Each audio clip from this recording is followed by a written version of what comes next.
Hi hello welcome to special chit chat. మీలో ఎవరు కోటీశ్వరుడు? విజ్ఞానం వినోదంతో పాటు ప్రైజ్ మనీని కూడా ఆశ చూపించి ప్రేక్షకుల్ని ఆకర్షించిన ప్రోగ్రామే Kaun Banega Crorepati. Who wants to be a billionaire? ఈ ఇంగ్లీష్ కార్యక్రమం అసలు మన దేశంలోకి ఎలా వచ్చింది, ఎప్పుడు వచ్చింది, దీని చుట్టూ ఉన్న వివాదాలేంటి, మార్పులు చేర్పులు ఏంటి, వీటన్నిటి గురించి మనకి తెలియచేయడానికి ఈరోజు మనతో పాటు ఉన్నారు టీవీ అనుభవజ్ఞులు, సీనియర్ జర్నలిస్ట్ తోట భవన్ నారాయణ గారు. సార్తో మాట్లాడి మరిన్ని విషయాలు తెలుసుకునే ప్రయత్నం చేద్దాం. సార్ నమస్తే. సార్ నమస్తే. సార్ చెప్పండి, కౌన్ బనేగా కరోర్పతి, మీలో ఎవరు కోటీశ్వరుడు, ఇది ఫస్ట్ బ్రిటన్లో స్టార్ట్ అయింది, మనం విన్నాం సార్. అసలు మన దేశానికి ఎలా వచ్చింది సార్? దీని పునాదులు ఏంటి సార్? యాక్చువల్గా బ్రిటన్లో మొదలైనప్పుడు వాళ్ళు ఈ కాన్సెప్ట్ క్విజ్ అనే కాన్సెప్ట్ని కొంచెం అట్రాక్టివ్గా తయారు చేసి అందులోనే కొంత ఇంట్రెస్టింగ్ ఎలిమెంట్స్ని యాడ్ చేసి అందరూ జాగ్రత్తగా చూసేటట్టుగా చేయటం వాళ్ళ ఉద్దేశం. అంటే ఆ ప్రైజ్ మనీ గెలిచిన వాళ్ళే కాకుండా మిగతా వాళ్ళకి కూడా ఇంట్రెస్ట్గా ఉండాలి అది చూడటం. సో అట్లా దాని గురించి చేసినప్పుడు దాన్ని వర్కింగ్ టైటిల్ ఏం పెట్టారంటే ది క్యాష్ మౌంటైన్ అని పెట్టారు. అంటే అది రాను పెరుగుతూ ఉంటుంది క్యాష్ ప్రైజ్. వాళ్ళు ఒక్కో క్వశ్చన్ ఆన్సర్ చేసే కొద్దీ దాని ప్రైజ్ మనీ పెరిగేటట్లుగా చేయటం, వాళ్ళు ఎప్పుడు కావాలంటే అప్పుడు దాని నుంచి వెళ్ళిపోవచ్చు ఇట్లాంటి అవకాశం అని చెప్పి కాన్సెప్ట్ మొత్తం డిజైన్ చేశారు. వాళ్ళు చేసి ఐటీవీ అనే ఛానల్ కోసం తయారు చేశారు అక్కడ బ్రిటన్లో. చేస్తే సరే అది మొదట్లోనే బాగానే విపరీతంగా ఆకట్టుకుంది జనాన్ని. అది బ్రిటన్లో ఏంటంటే బీబీసీ అనేది చాలా స్టాండర్డ్ పేరున్న ఛానల్ అయినప్పటికీ కూడా బీబీసీ కూడా ఆశ్చర్యపోయే విధంగా బీబీసీ రేటింగ్స్ బాగా పడిపోయినాయి ఈ ఐటీవీలో ఈ ప్రోగ్రాం వలన. అంత బాగా ఈ ప్రోగ్రాం అక్కడ సక్సెస్ అయింది. సో సక్సెస్ కావటంతో జనరల్గా ఏమవుతుందంటే మనకి రకరకాల ఉపాయాలతోటి ఏ విధంగా దాన్ని సొంతం చేసుకుందాం అనే ఆలోచనలు కూడా మొదలైంది. అప్పుడు ఒక స్కామ్ కూడా జరిగింది. అప్పుడు పెద్ద స్కామ్ జరిగింది. అదేంటంటే ఒక క్వశ్చన్ అడుగుతున్నారు, మేజర్ క్వశ్చన్, అతను ఆన్సర్ చెప్పలేకపోయింది. మళ్ళీ ఒక దగ్గు వినిపిస్తుంది. ఆ దగ్గు వినపడగానే అతను ఆన్సర్ దిద్దుకుంటున్నాడు. ఓకే. సో అతను చెప్తూ పోయినప్పుడల్లా ఒక్కొక్కటి చెప్తున్నప్పుడల్లా ఏ ఆన్సర్ దగ్గర వీళ్ళు దగ్గారో అదే అతను రాంగ్ చెప్పాడు, అది కరెక్ట్ అని చెప్పి అతను కరెక్ట్ చేసుకుంటున్నాడు. అది తెలియలేదు అతనికి. ప్రైజ్ వచ్చేసింది £1,000,000 అక్కడ. సో £1,000,000 వచ్చింది. అతను బ్రిటిష్ ఆర్మీలో మేజర్ హోదాలో ఉన్నవాడు. అతను కంటెస్టెంట్. వాళ్ళ భార్య డయానా అని, వాళ్ళ భార్య దగ్గుతుంది. అది ఆమె పక్కన ఒక ఎక్స్పర్ట్ని పెట్టుకుంది. వాళ్ళు అతను చెప్పగానే ఆమె దగ్గుతుంది. ఆమె దగ్గుతోటి అతను ఆన్సర్ మార్చుకుంటున్నాడు. ఇది ఎవరికి తెలియలేదు, ఎవరు గమనించలేదు ముందు. గమనించకుండానే మామూలుగా అతనికి $1,000,000 ఇచ్చేశారు, చెక్ ఇచ్చేశారు, అదంతా అయిపోయింది. అది వెంటనే లైవ్ కాదు కదా అది. ముందు దాన్ని అతను వెళ్ళిపోయిన తర్వాత మొత్తం మళ్ళీ ఎడిట్ చేస్తున్నారు.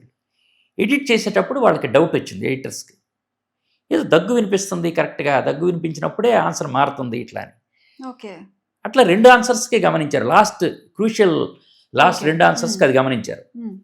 తర్వాత వాళ్ళకి ఇంకా డౌట్ వచ్చి పాత వీడియోస్ కూడా తీశారు, అంతకుముందు రౌండ్లో అతను వాడినవి కూడా. అప్పుడు కూడా ఇట్లానే ఈ దగ్గుతోటి క్వశ్చన్ ఆన్సర్ మారటం, అతను గెలవటం ఇట్లా జరుగుతుంది. సో అందుకని మొత్తం ఆఫీస్ అంతా కూర్చొని మొత్తం మళ్ళీ ఒకసారి ప్లే చేసి అంతా అన్ని కెమెరాల్లో రికార్డ్ అయింది మొత్తం ప్లే చేసి చూశారు. చూసిన తర్వాత అప్పుడు అతని మీద కేసు పెట్టారు. ఈ కేసు పెడితే అతను ముందేమో లేదు నేను మామూలుగా తగ్గానని ఆమె చెప్పింది, కానీ అవేమీ నడవలేదు. లాస్ట్కి ప్రైజ్ మనీ వెనక్కి తీసుకోవటమే కాదు, అతని మేజర్ పోస్ట్ కూడా పోయింది ఆర్మీలో. పోయిన తర్వాత వీళ్ళు ఐటీవీ వాళ్ళు ఈ మొత్తం ప్రాసెస్ని వాళ్ళు ఎట్లా బయట పెట్టాము అనేది కూడా మొత్తం ఒక వీడియో చేసి ఒక డాక్యుమెంటరీ కూడా చేసి టెలికాస్ట్ చేశారు. తర్వాత దాని మీద ఒక బుక్ కూడా వచ్చింది, ఒక నాటకం వచ్చింది దాని మీద. సో అంత పెద్ద స్కామ్. అప్పటి నుంచి వాళ్ళు చాలా జాగ్రత్తలు తీసుకున్నారు. ఇట్లాంటిదే ఇంకొక స్కామ్ కూడా అక్కడ ఏం జరిగిందంటే, ఈ ఫోన్ ఏ ఫ్రెండ్ అని ఉంది కదా, ఈ ఫోన్ ఏ ఫ్రెండ్ అప్పుడు కూడా ఏం చేశారంటే ఒక ఆర్గనైజేషన్ తయారైంది. మీరు ఎవరైనా సరే మా నెంబర్ ఇవ్వండి, ఆన్సర్ చెప్తాం, మా నెంబర్ ఇవ్వండి, మా దగ్గర ఎక్స్పర్ట్స్ ఉంటారు అందరూ కూర్చొని మనకి ఇదేది శంకరదాదాలో చూపిస్తారు. అట్లా వాళ్ళందరూ కూర్చొని ఆన్సర్స్ చెప్పడం మొదలుపెట్టారు. అది కూడా బయటపడింది. సో అది బయటపడిన తర్వాత ఫోన్ ఏ ఫ్రెండ్ ఎవరికైనా ఇస్తారో వాళ్ళతో వీళ్ళు ముందే మాట్లాడతారు, వాళ్ళ ఫోటో తీసుకుంటారు, ఆ ఫోటో పెట్టి మరీ టెలికాస్ట్ చేసేటట్లుగా చేశారు. సో అట్లా స్కామ్స్ అన్నీ కూడా మీకు అక్కడే అయినాయి. లండన్లో అయిన తర్వాత ఫుల్ ప్రూఫ్గా ఉండటానికి, ఇట్లాంటి తప్పులు జరగకుండా ఉండటానికి ఏం చేయాలో అన్ని జాగ్రత్తలు తర్వాత తీసుకున్నారు. చేంజెస్ చేశారు. సో ఆ తర్వాతనే ఇండియాకి వచ్చింది. ఓకే. సరే, అయితే ఇప్పుడు మీరు చెప్పినట్లుగా ఇలాంటి స్కామ్స్ జరుగుతూ ఉన్నాయి. సరే, వాళ్ళు బ్రిటన్లో అయితే చిన్న చిన్న మార్పులు చేంజెస్ చేశారు. మన ఇండియాకి వచ్చింది సార్. ఇండియాకి వచ్చిన తర్వాత కూడా దీని క్రేజ్ అమాంతం పెరిగిపోయింది. అమితాబ్ బచ్చన్ గారు హోస్టింగ్ అంటేనే ముందు మెయిన్ అక్కడ జనాలు అట్రాక్ట్ అయిపోతారు. మన ఫార్మాట్ ఎలా ఉంది సార్ స్టార్టింగ్? అయితే ఇక్కడ ఏంటంటే ఇండియాకి రావటం కూడా చాలా ఇంట్రెస్టింగ్ జరిగింది. ఇండియాకి రావటం అంటే ఇక్కడ మీకు కొంచెం పాత కథ ఒకటి చెప్పాలి. మనకి స్టార్ టీవీ మొదలైన తర్వాత ఇండియా వరకు నేను టెలికాస్ట్ చేసుకుంటానని చెప్పి జి సుభాష్ చంద్ర వెళ్ళి స్టార్ వాళ్ళతో ఒప్పందం చేసుకున్నారు. వాళ్ళ ట్రాన్స్పాండర్ వాడుకునేటట్లు ఆ ఒప్పందం, హిందీలో ఇతను చేసుకునేటట్లుగా ఒప్పందం. ఓకే. అయితే వాళ్ళు హిందీలో వాళ్ళు రావడానికి లేదు అనేది కండిషన్. స్టార్ వాళ్ళు ఈయన ఇంగ్లీష్లోకి రావద్దన్నారు, వాళ్ళు హిందీలోకి రామన్నారు. అగ్రిమెంట్ చేసుకొని ఈయన్ని అలౌ చేశారు. 8 years పాటు ఇది కండిషన్. సరే, ఇదంతా అయిపోయింది. ఇక్కడ ఏంటంటే స్టార్ వాళ్ళు ఊహించినంతగా ఇక్కడ జనం చూస్తున్నారు టీవీ. సో మన అనవసరంగా జీ వాళ్ళకి అట్లా అలౌ చేసాము, మనమే పెట్టి ఉండాల్సిందే అనేది వాళ్ళ అభిప్రాయం, స్టార్ వాళ్ళది. ఎందుకంటే స్టారు, జీటీవీ, సోనీ ఈ 3 ఉండేవి అప్పుడు. ఈ 3 ఉన్నప్పుడు అన్నిటికంటే టాప్ జీటీవీ, ఆ తర్వాత సోనీ, ఆ తర్వాతనే స్టార్. అట్లా ఉంది పరిస్థితి. ఈ రూపర్ట్ మర్డోక్ అని ఆయన స్టార్ ఓనర్, అప్పుడు స్టార్ కొనుక్కున్నాడు ఆయన ఈ చూడటానికి కోసమని ఇక అగ్రిమెంట్ అయిపోతుంది పీరియడ్. ఇంకొక 4 నెలల్లో 5 నెలల్లో అగ్రిమెంట్ అయిపోతుంది. ఇక నుంచి మనం గట్టిగా ఫైట్ ఇవ్వాలి అని చెప్పి, ఎందుకంటే హిందీలోకి వెళ్ళొచ్చు కాబట్టి ఫైట్ ఇవ్వాలనేది ఆయన ఆలోచన. ఆయన ఇక్కడికి ఆఫీస్కి వచ్చాడు రివ్యూ మీటింగ్కి మార్చిలో, 2000 మార్చిలో వచ్చాడు. వచ్చినప్పుడు వీళ్ళ టీం అంతా వచ్చి కూర్చున్నారు. వాళ్ళు రేటింగ్స్ చార్ట్లు అవన్నీ ముందు పెట్టారు. అంతకుముందే ఈ జీటీవీని ఈయన ఎట్లయినా తన పరిధిలోకి తెచ్చుకోవాలని ట్రై చేశాడు. ఓకే. ఎందుకంటే ఇండియాలో 50% షేర్ మీద ఉంటుంది, 50% మాది ఉంటుంది, చైర్మన్ పోస్ట్ మీకే ఇస్తాము అని అడిగి చూశారు. కానీ సుభాష్ చంద్ర జీటీవీ ఓనర్ ఒప్పుకోలేదు. సో ఆ ఒప్పుకోకపోవడంతో వీళ్ళలో పట్టుదల పెరిగింది, ఎట్లయినా కానీ జీటీవీని ఓడించాలి అనేది. సో ఆయన రివ్యూ మీటింగ్ పెట్టి ఏంటి పరిస్థితి అని చెప్తే వాళ్ళు ఆ రేటింగ్స్ చార్ట్ పెట్టారు. అక్కడ చూస్తే టాప్ 20లో ఒకటి స్టార్ ప్రోగ్రామ్ ఉంది, మిగతావన్నీ జీటీవీ, సోనీ. ఓకే. ఇంకా సీరియస్గా చెప్పాడు, ఇట్లాంటి చార్ట్ నేను మళ్ళీ చూడటానికి వీల్లేదు, మీరు ఏం చేస్తారో చేయండి, జీని వెంటాడండి అని చెప్పాడు. చెప్పి మీ ప్లాన్స్ ఏంటి చెప్పండి అన్నాడు. అంటే అతను సమీర్ నాయర్ ప్రోగ్రామింగ్ హెడ్ ఆయన చెప్పాడు, సార్ మేము ఇట్లా బ్రిటన్లో చాలా ఫేమస్ అయిన కాన్సెప్ట్ ఉంది, who wants to be A millionaire అనేది, దాన్ని మనం ఇక్కడ చేద్దాం అనుకుంటున్నాం హిందీలో, ఏం చేస్తారు అన్నాడు. అంటే కౌన్ బనేగా లక్పతి అని ఒక ప్రోగ్రామ్ చేస్తాం అన్నాడు. అంటే లక్పతి అంటే ఏంటి అంటే 1 lakh సార్ అన్నాడు. లక్షాధికారి. ఎవరు లక్షాధికారి అనేది? లక్పతి అంటే 1 lakh అంటే ఎంత అన్నాడు. అంటే వాళ్ళకి బిలియన్స్ లెక్క కదా. 1 lakh అంటే ఎంత అంటే $2,200 అండి అన్నారు. $2,200 అంటే చాలా చిన్న మొత్తం కదా అని. అట్లా కాదు, ఊహించుకోలేనంత డబ్బు ఉండాలి, ఒక సామాన్యుడు ఊహించనంత డబ్బు ఎంత అని చెప్తే 1,00,000 తర్వాత 1,00,000 అన్నారు. అంటే ఎంత అంటే ఏదో $22,000 అన్నారు. చేసేయండి, అది పెట్టేయండి అన్నారు. వీళ్ళు షాక్ ఒకసారిగా. అంటే వీళ్ళు 1,00,000 అని ఆలోచించే ఒక ప్రోగ్రామ్ని ఆయన ఒకసారి 1,00,000 అనేసరికి ప్రోగ్రామ్ కూడా ఆ స్థాయిలో ఉండాలి కదా. సరే అన్న, మీకు దానికి ఏం కావాలో రిసోర్సెస్ తీసుకోండి, మళ్ళీ నాకు ఇట్లాంటి ఈ రేటింగ్స్ కనపడటానికి లేదు మనకి అని చెప్పేసి ఆయన వెళ్ళిపోయాడు. ఇంక వీళ్ళు ఈ స్థాయిలో అనేసరికి మరి కోటీశ్వరుడు అనే అంత ఇది రావాలి, కౌన్ బనేగా కరోడ్పతి. దీనికి తగినట్లుగా ఎవరైతే యాంకర్ బాగుంటుంది ఆ స్థాయిలో అని అంటే, ఎందుకంటే జనాన్ని అట్రాక్ట్ చేయాలి. ఎందుకంటే ఒక టెన్షన్ మూమెంట్ ఉంటుంది, ఆన్సర్ ఏది కరెక్టు కాదు అనేది, దాంట్లో ఎంగేజ్ చేయాలి జనాన్ని. ఇట్లాంటి వాళ్ళు ఎవరైతే బాగుంటుంది అనుకున్నప్పుడు వాళ్ళకి అమితాబ్ బచ్చన్ గుర్తొచ్చాడు. అప్పుడు అమితాబ్ బచ్చన్కి 57 ఏళ్ళు. అమితాబ్ బచ్చన్కి ఆయన ఏబిసిఎల్ అని పెట్టాడు, అమితాబ్ బచ్చన్ కార్పొరేషన్ లిమిటెడ్ అని ఒకటి పెట్టి ప్రొడక్షన్ హౌస్ బాగా లాస్ అయ్యాడు. చాలా ఇబ్బందులో ఉన్నాడు. అదే టైంలో అప్పుడు అంబానీస్ అంటే వీళ్ళ ఫాదర్ అంబానీ, ఆయన ఏదో ఆదుకుంటానంటే కూడా ఈయన వద్దన్నాడు. తీసుకోవడం, డబ్బులు తీసుకోవడం ఇష్టం లేదు. వాళ్ళ Okay. ఫ్యామిలీ ఫ్రెండ్ అయినప్పటికి కూడా తీసుకోవడం ఇష్టం లేదు, ధీరుభాయ్ అంబానీ. ఇంకా ఆ టెన్షన్లో ఆయన ఉన్న టైంలో వీళ్ళు ఆయన అడుగుదామని అనుకుంటున్నారు. అనుకుంటూ ముందు వాళ్ళ మేనేజర్కి చెప్పారు ఈ విషయం, ఇట్లా ప్రోగ్రామ్ చేద్దాం అనుకుంటున్నాము, అమితాబ్ గారు కావాలని. టీవీ మీద చాలా చిన్న చూపు ఉండే రోజు. అతనే చాలా కోప్పడ్డాడు మేనేజర్, భలేవాళ్ళు మీరు అసలు ఎట్లా అడుగుతారు ఆయన్ని అని చెప్పి.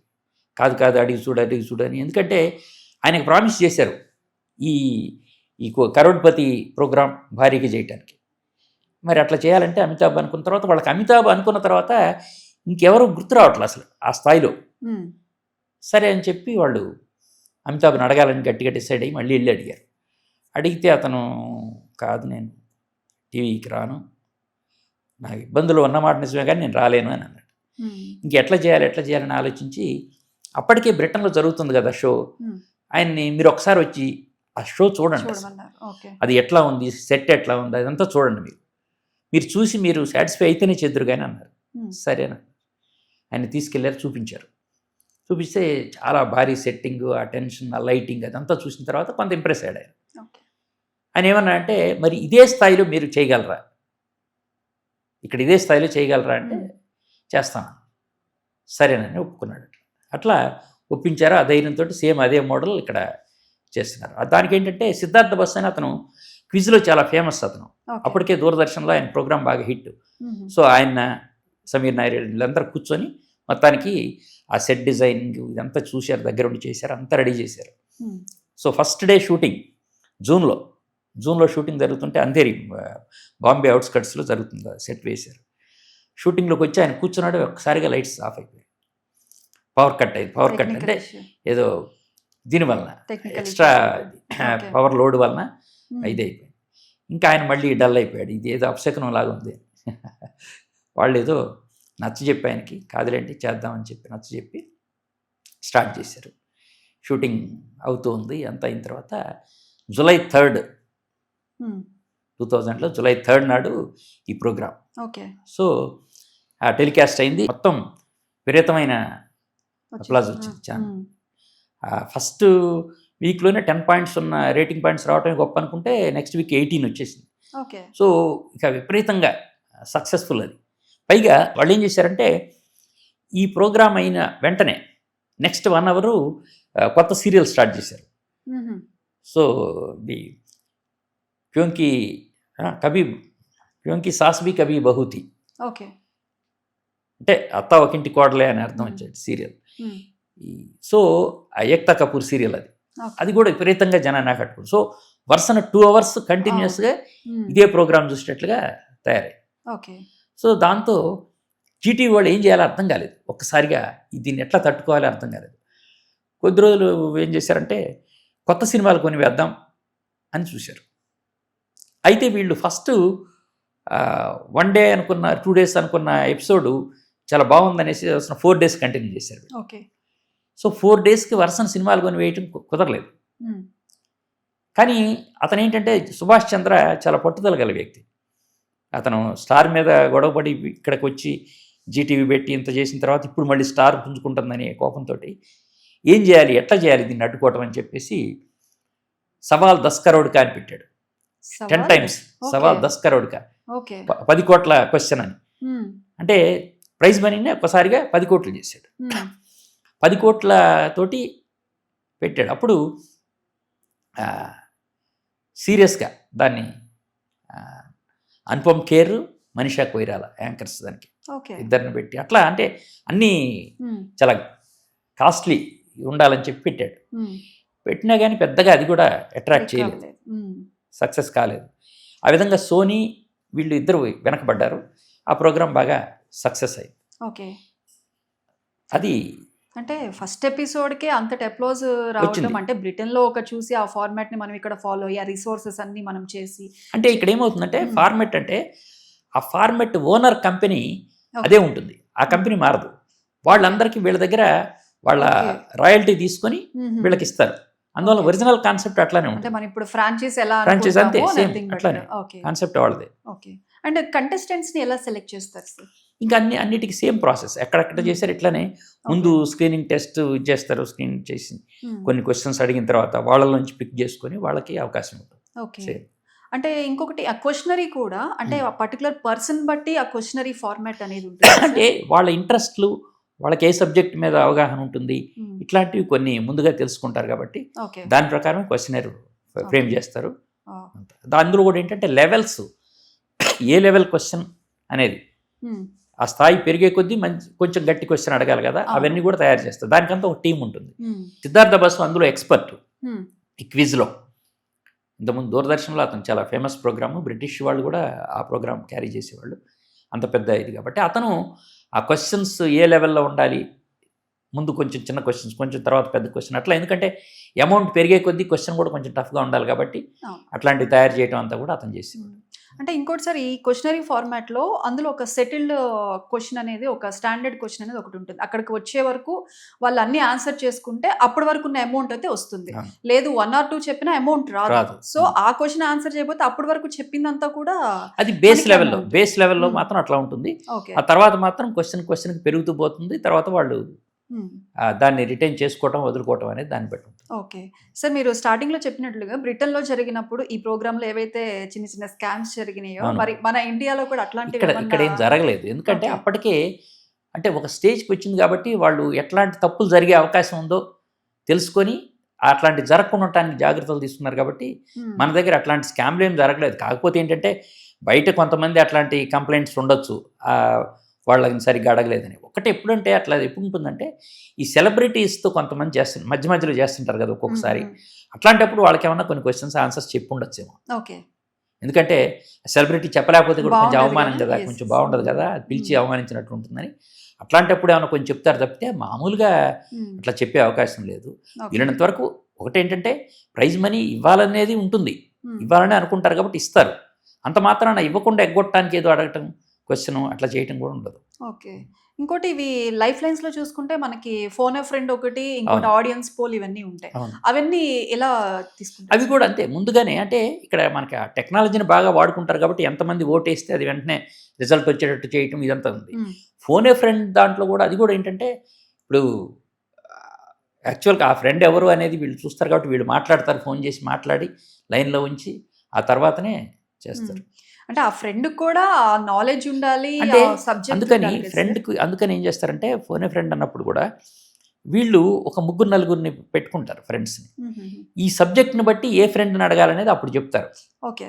ఇప్పుడు కంటెస్టెంట్ కూడా ఈ సబ్జెక్టు ఇతను బాగా చెప్తాడు, స్పోర్ట్స్ అయితే, లిటరేచర్ అయితే ఇతను చెప్తాడు, ఇట్లా ఒక 4 ముందే అనుకుంటాడు కాబట్టి ఆ సబ్జెక్ట్ని బట్టి ఈ ఫ్రెండ్ అని చెప్పి అప్పటికప్పుడు నంబర్ చెప్తారు. ఆ ఫ్రెండ్కి వీళ్ళు ఫోన్ చేసి మాట్లాడిస్తారు. ఇదంతా కూడా లైవ్ కాదు కాబట్టి మీకు ఆ ఇబ్బంది ఏముండదు. ఈ లోపల మాట్లాడటం, వాళ్ళ లైన్లో పెట్టడం, ఇవన్నీ ఉంటాయి. సరే, అయితే ఫస్ట్ ఎపిసోడ్కి ఎపిసోడ్ బయటకు వెళ్ళిన తర్వాత అప్లాజ్ వచ్చింది, అదంతా ఓకే. ఏమన్నా స్టార్టింగ్ స్టేజెస్లో ఏమన్నా ఇబ్బందులు రావటం కానీ ఎపిసోడ్స్కి అంటే ఏం లేవు. అంటే ఇబ్బందులు అంటే ఎప్పుడు కూడా మనకి ఆఫ్లైన్ అయినప్పుడు ఏ ఇబ్బంది ఉండదు, ప్రాబ్లం ఏమి ఉండదు. రీటేక్లు ఉంటాయి, ఇవన్నీ ఉంటాయి. అక్కడ కూడా రీటేక్లు ఇవన్నీ చాలా జరుగుతుంటాయి. మామూలుగా మీకు షూటింగ్ జరిగేటప్పుడు చూస్తే కొన్ని రీటేక్లు అవి జరుగుతాయి మామూలుగా. అందువలన మీకు ఇట్లాంటి స్కామ్స్ అయితే జరగలేదు.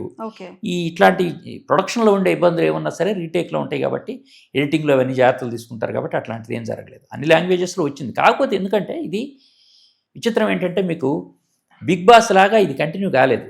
దాదాపు 3-4 ఏళ్ల క్రితం ఆగిపోయింది, ఇక్కడ చేయట్లేదు. అన్ని చోట్ల ఆగిపోయింది. ఎందుకంటే మీకు బిగ్ బాస్లో ఉండే క్యూరియాసిటీ ఇందులో లేదు. జనం దాన్ని ఎంజాయ్ చేసినట్టుగా ఈ క్వశ్చన్ ఆన్సర్స్ని ఎంజాయ్ చేసే ఇది ఉండదు. ఎందుకంటే మీకు ఒకటే కాన్సెప్ట్ ఎప్పుడు కూడా, మనం what people need, what people like అనేది 2 వేరు. వాట్ పీపుల్ నీడ్ అనేది వాళ్ళు పెద్దగా పట్టించుకోరు. వాళ్ళకి అది అవసరం, మంచిది అని మనం అనుకుంటాం, కానీ వాళ్ళకి నచ్చేదే చూస్తారు. వాళ్ళకి ఇది మంచి చేస్తుందని చెప్పినా కానీ చూడరు. సో అట్లానే ఇక్కడ ఏంటంటే బిగ్ బాస్లో ఉన్న క్యూరియాసిటీ ఎలిమెంట్ ఇందులో ఉండదు. ఇది కొద్ది మందిలోనే క్యూరియాసిటీ ఉంటుంది. అది ఆ హోస్ట్ వలన కొంత ఆ ఇంపాక్ట్ అది క్రియేట్ అవుతుంది, ఎక్సైట్మెంట్ క్రియేట్ అవుతుంది. కంపేర్ చేస్తే దీంట్లో కొంచెం ఆ నాలెడ్జ్ వస్తుంది, ఆ విజ్ఞానం అదంతా వస్తుంది. కానీ నాలెడ్జ్ అవసరం లేదు, జనానికి ఎంటర్టైన్మెంట్ కావాలి. అందుకని బిగ్ బాస్ హిట్ అయింది అంతగా, దీనికంటే బాగా హిట్ అయింది. అందుకని వాళ్ళు కూడా దీన్ని పెద్దగా పట్టించుకోవట్లేదు. ఈ మధ్యకాలంలో లేదు, ఎపిసోడ్స్ ఎవరు చేయట్లేదు. అవును సార్. ఆ. అంటే ఇప్పుడు బ్రిటన్ నుంచి మన ఇండియాకి ఒక ప్రోగ్రామ్ మనం తీసుకున్న తర్వాత అంతటి హిట్ మనకి రావాలి అంటే దాని వెనుక చాలా కష్టం అంటే అనేది ఉంటుంది. మనం కష్టపడకుండా వాళ్ళే దాన్ని తయారు చేసి పెట్టారు. మొత్తం ఒక ప్రోగ్రామ్ మొత్తం డిజైన్ చేశారు. సో ఎక్కడ పట్టినా సేమ్ ఇష్యూస్, సేమ్ అదే ఇది మోడల్, క్వశ్చన్ ఓన్లీ ప్రోగ్రామ్ ఒకటే నేమ్ చేంజ్ అవుతుంది. తర్వాత ఏంటంటే మనకి తెలుగులోకి వచ్చేసరికి తెలుగులో కూడా కొన్ని అనుకరణలు, ఇమిటేషన్స్ లాంటివి జరిగినాయి. వాళ్ళది యాజ్ ఇట్ ఈస్గా తీసుకోవడానికి లేదు మనం, ఎందుకంటే అది పేటెంటెడ్ ప్రోగ్రామ్ అది. సో అది కాకుండా అట్లాంటిదే చేద్దామని చెప్పి మా టీవీలో చేశారు. అతను అడవి శ్రీనివాస్ అని క్రియేటివ్ డైరెక్టరు, అతను చేశాడు. బ్రెయిన్ ఆఫ్ ఆంధ్ర అని పెట్టి ఒక ప్రోగ్రామ్ చేశారు. ఝాన్సీ యాంకర్గా ఉంది, దానికి ప్రోగ్రామ్ నడిచింది, పర్వాలేదు. అంటే ఆ రోజుల్లోనే 4 రేటింగ్ పాయింట్స్ అంటే మంచి ఇది వచ్చినట్టు. వాళ్ళు సెట్ వేయటానికి కూడా ఒక 5 లక్షల నుంచి ఖర్చు పెట్టలే ఆ రోజుల్లో. బాగానే నడిచింది అది. అది ఒకటి. తర్వాత ఐ న్యూస్ వాళ్ళు ఒకటి చేశారు, బ్రహ్మీస్ 10 lakh షో అని ఒకటి చేశారు. అది కూడా అంతే, కొద్ది రోజుల తర్వాత, అంటే ఆయనని తట్టుకోవడం కష్టం, సెలబ్రిటీ, ఆయన టైము రావటము ఇబ్బంది, డబ్బులు ఇవంతా, అంటే న్యూస్ ఛానల్స్ అంత ఖర్చు పెట్టి చేయటం కూడా కుదిరే పని కాదు. మొత్తం మీద అది కూడా నడవలేదు. అయితే వీటన్నిటికంటే ముందే మెయిన్ అమితాబ్ నడుస్తున్నప్పుడే ఒక కామెడీ ప్యారడీ చేశారు ధర్మవరం సుబ్రహ్మణ్యం జెమినీలో. చల్ మోహన రంగా పేరుతోటి ఎవ్రీ సండే వచ్చేది. ఊరికే సరదాగా, అంటే మనిషికి తలనొప్పి ఎక్కడ వస్తుంది, మోకాల్లో, అరికాల్లో, తలకి అని ఇట్లా ఊరికే సరదా క్వశ్చన్స్ వేసి చేయటం. అంటే ఆయన కూడా ఏంటంటే అమితాబ్ లాగా కొంచెం టెన్స్ క్రియేట్ చేసినట్టుగా ఆ బ్యాక్గ్రౌండ్ మ్యూజిక్ ఇది హడావిడి ఇట్లా చేస్తూ సిల్లీ క్వశ్చన్స్ అడిగి చేసి, అది కొంచెం ప్యారడీ బాగానే చేసింది. అట్లా తెలుగులో మెయిన్ ఇది రాకముందే ఇట్లాంటి ప్యారడీలు, ఇట్లాంటి అనుకరణలు కొన్ని వచ్చినాయి. సరే, అయితే ఎంత గొప్ప షో అయినప్పటికీ కూడా దానికంటూ కొంత వివాదాలు కూడా చుట్టుముడుతూనే ఉంటాయి. అలాగే ఈ మీలో ఎవరు కోటీశ్వరుడు కూడా అలాంటి వివాదాలు ఇండియాలో అయితే ఏమి అట్లాంటి వివాదాలు ఏమి రాలేదు. కాకపోతే బయట వాళ్ళ అనుకోవటం ఏంటంటే, అంటే మేము ట్రై చేసాం మాకు రాలేదు అనేది. తర్వాత ఆ ఫోన్ బిజీగా ఉంది, ఎంగేజ్ వచ్చింది, ఎక్కువ సార్లు ట్రై చేసామని చెప్పి అంటాం. వాళ్ళు ఎన్ని లైన్స్ పెట్టినా అది బిజీ కావటం, ఇట్లాంటి చిన్న చిన్న క్రిటిసిజం తప్ప ఓవరాల్గా షో మీద నెగిటివ్ ఇదైతే లేదు. ఓకే సార్, అయితే కొన్ని ఇయర్స్ బ్యాక్ ఇది ఆగిపోయింది. అంటే ఆగిపోవడానికి, స్టాప్ చేయడానికి మెయిన్ రీజన్ అంటే ఇప్పుడు రేటింగ్స్, ఖర్చు, దానికి తగిన రేటింగ్స్, ఇదొకటే వాళ్ళు చూసేది. అంటే ఛానల్ వాళ్ళు ఎవరైనా చూసేది కూడా వాళ్ళు దానికి ఎంత ఖర్చు పెడుతున్నాం, దాని మీద రిటర్న్స్ ఎంత వస్తుంది. దాంతోపాటు ఆ ప్రోగ్రామ్ కాకుండా ఇంకోటి వేస్తే ఏంటి, దానికి ఎక్కువ వస్తుంది అన్నప్పుడు వదిలేస్తారు అంతే. ప్యూర్ కమర్షియల్ థింకింగ్, అంతకంటే ఏం లేదు. దానివల్ల ఎక్కువ డబ్బులు వస్తుంది అనుకుంటే దాన్ని. కానీ దానికి కాపీడ్గా వచ్చిన చాలా ప్రోగ్రామ్స్ కూడా ఏది కూడా అనుకున్నంత హిట్ అయితే అవ్వలేదు సార్, క్లిక్ అంటే అవి కాపీ కాదు యాక్చువల్గా. కాపీ చేయటం అంటే ఇప్పుడు ఏమవుతుందంటే ఆ స్థాయిలో చేయాలి కదా. మనకి కమర్షియల్గా ఇప్పుడు ఒక ప్రోగ్రామ్ తయారు చేసుకొని మనం వెళ్తే, మార్కెట్లోకి వెళ్తే, మార్కెట్లో వాళ్ళు చెప్పాలి దీనికి ఎంత ఇస్తాము, స్పాన్సర్షిప్ ఎంత ఇస్తామని చెప్పగలగాలి. వాళ్ళు అంత చెప్పగలిగే పరిస్థితి ఉన్నప్పుడు మాత్రమే వాళ్ళకి ఆ ప్రోగ్రామ్ చేస్తారు, లేనప్పుడు ఆ ప్రోగ్రామ్ చేయరు కదా వాళ్ళు. అందువల్ల ఏంటంటే ప్రోగ్రాము ఎంత బాగుందనేది, ఆ కాన్సెప్ట్ని డైరెక్ట్గా వీళ్ళు కాపీ కొట్టలేరు. చిన్న చిన్న ఇమిటేషన్స్ కాబట్టి వాటికి ఆ స్థాయిలో రాదు, ఇన్కమ్ రాదు. అందువల్ల వాళ్ళు వదిలేస్తున్నారు. ఈవెన్ పెద్ద మెయిన్ ప్రోగ్రామ్ కూడా వదిలేయడానికి కారణం ఏంటంటే దాని ఖర్చుతో పోల్చుకుంటే దాని మీద రెవెన్యూ తక్కువ వస్తుంది, లేదా ఆ ప్రోగ్రామ్ బదులు ఇంకో ప్రోగ్రామ్ వేస్తే ఇంకెక్కువ వస్తుంది అనుకున్నప్పుడు ఆ ప్రోగ్రామ్ వదిలేస్తుంది. సరే, అయితే ఈ షో హిందీలో అయితే నడుస్తుంది, కానీ తెలుగులో ఆగిపోవడానికి గల రీజన్ అంటే చెప్పుకోవాలి. ఇప్పుడు అదే హిందీలో అంటే వాళ్ళ మార్కెట్ వేరు, హిందీ మార్కెట్ వేరు, తెలుగు మార్కెట్ చాలా చిన్నది. అందువల్ల ఏంటంటే తెలుగునే కాదు, రీజనల్ లాంగ్వేజ్లు ఎక్కడ కూడా రాకపోవడానికి కారణం వీళ్ళకి ఆ ఖర్చు భరించేంత శక్తి లేకపోవడం, దానికి తగినంత రెవెన్యూ రాకపోవడం. అది నేషనల్ మార్కెట్ కాబట్టి వస్తుంది. పైగా హిందీలో వస్తున్నప్పుడు మిగతా లాంగ్వేజ్ వాళ్ళు కూడా చూసేవాళ్ళు. కానీ తెలుగు లాంగ్వేజ్ వేరే వాళ్ళు చూడకపోవచ్చు. అట్లా దానికి మార్కెట్ ఎక్కువ ఉంటుంది కాబట్టి అది నడుస్తుంది. ఓకే సార్, బిగ్ బీకి సినిమాల ద్వారా ఎంత పబ్లిసిటీ వచ్చిందో, ఎంత క్రేజ్ వచ్చిందో, ఈ అదే సిమిలర్గా కౌన్ బనేగా కరోర్పతికి కూడా ఆయనకి అంతే ఫ్యాన్ బేస్ పెరిగిపోయింది, క్రేజ్ పెరిగిపోయింది. ఓవరాల్గా ఆయనతో కంటిన్యూ చేయడం కావాలి, ఇన్ని ఇయర్స్ కంటిన్యూ చేశారు. ఇప్పుడు తెలుగులో ఆగిపోయింది కానీ హిందీలో కంటిన్యూ అవుతుంది. అంటే మెయిన్ రీజన్ మనం ఎట్లా చూడాలి సార్? అంటే ఆయన కూడా చెప్పుకున్నారు, నిజంగా నేను చాలా కష్టాల్లో ఉన్నప్పుడు ఈ ప్రోగ్రాం వచ్చింది, నేను కొంత ముందు వెనకడుగు వేసాను, తర్వాత వచ్చింది, దీనివలన మళ్ళీ నేను జనంలోకి వచ్చాను, ఫేమ్తో పాటు డబ్బు కూడా వచ్చిందని ఆయనే ఒప్పుకున్నారు. సో ఆయన ఆ ప్రోగ్రాం బాగా ఫిట్ అయ్యారు, ఇంకా మనం వేరే వాళ్ళ గురించి ఆలోచించలేనంతగా ఫిట్ అయిపోయారు. మనకి తెలుగులో అయితే మారారు, చూస్తున్నాను తెలుగులో మారారు, చిరంజీవి చేశారు, జూనియర్ ఎన్టీఆర్ చేశారు. సో కానీ అక్కడ అట్లా కాదు, ఆయన కంటిన్యూ చేయటం ఉద్దేశం ఏంటంటే ఆయన సక్సెస్ఫుల్గా చేయగలిగారు. సార్ మళ్ళీ అటువంటి ఒక ప్రోగ్రామ్ మళ్ళీ మనం చూడిస్తామంటారా సార్? తెలుగులో చెప్పలేము, మళ్ళీ వాళ్ళకంటే ఇంకేదైనా కొత్త ఆలోచన వస్తుందా, మళ్ళీ దాన్ని మళ్ళీ తీసుకుంటారా అనేది చెప్పలేము, కానీ ప్రస్తుతానికైతే బహుశా ఆల్మోస్ట్ సౌత్లో అందరూ మర్చిపోయారు ఆ ప్రోగ్రామ్. ఓకే, బిగ్ బాస్ ఉందంటే ఇప్పుడు ఆ జోనర్ కంప్లీట్గా డిఫరెంట్, ఆ genre different. Okay, right sir. నిజంగా బిగ్ బాస్ ఈ షో కావచ్చు, ఇలాంటి కరోర్పతి, కౌన్ బనేగా కరోర్పతి కావచ్చు, బిగ్ బాస్ అంటే ఓన్లీ ఎంటర్టైన్మెంట్ ఒకటే మనం చూస్తాం, కానీ ఇలాంటి కౌన్ బనేగా కరోర్పతి, మీలో ఎవరు కోటీశ్వరుడు, హూ వాంట్ టు బి ఏ మిలినర్, ఇలాంటి ప్రోగ్రామ్స్ విజ్ఞానంతో పాటు వినోదాన్ని కూడా మనకు అందిస్తూ ఉంటాయి. కానీ వీటికి కొంత ఏంటంటే ఆ ఎంకరేజ్మెంట్ తగ్గిపోతుంది, చూసే ప్రేక్షకులు కూడా తగ్గిపోతూ ఉన్నారు, ఓన్లీ ఎంటర్టైన్మెంటే కోరుకుంటున్నారు. కాబట్టి మన తెలుగులో ఆల్మోస్ట్ ఒక 3-4 years నుంచి ఆగిపోవడం కూడా జరిగింది. సో ఇలాంటి ప్రోగ్రామ్స్ ముందు ఇంకా మరెన్నో రావాలని కోరుకుందాం. ఈ కౌన్ బనేగా కరోర్పతి గురించి ఏవైతే మనకి డౌట్స్ ఉన్నాయో, అసలు ఎప్పుడు ఎలా స్టార్ట్ అయింది, ఆ ఫార్మాట్ ఏంటి, ఇవన్నీ కూడా మనకి క్లియర్గా భావనారాయణ గారు మనకి తెలియజేశారు. మరో టాపిక్తో మళ్ళీ మీ ముందుకు వచ్చేస్తాం. సార్ నమస్తే sir, thank you. Keep watching 99 TV.